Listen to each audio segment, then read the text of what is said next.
Hindi ko sila nare-replyan, parang papuso-puso lang ano. Ang daming nagtatanong about kung paano daw matrade ang kanilang mga last pay at kung paano. And marami din nagme-message na parang mga trader din sila na parang tinitignan nila kung paano yung process nung ginagawa namin na last pay to GCash or sa bank, gano'n. Ayan, so eto, hindi na kayo mahihirapang magtanong dahil andito na. Sasabihin ko na sa inyo kung paano ba namin ginagawa yung sinatawag nating last pay later to GCash. Yahoo! Sa video nga na ito, yung last pay natin is malalaman natin kung paano ba ang ginagawa ng Almontero tutorial para maging Gcash siya. Ito ba ay makakatulong para sa mga nagpapatrade or ito ba ay makakatulong sa amin or sa mga clients? Okay, let's do the tutorial now.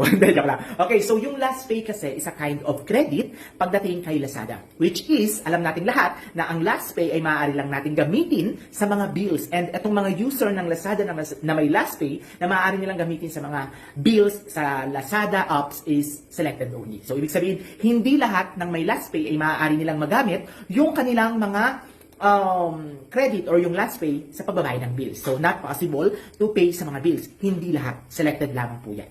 And dun naman sa mga iba na may last pay, pero para sa lahat ng user ng last pay or yung may mga offer, paano ba yung ginagawa ng Almontero tutorial? Pang-limang tanong ko na ata.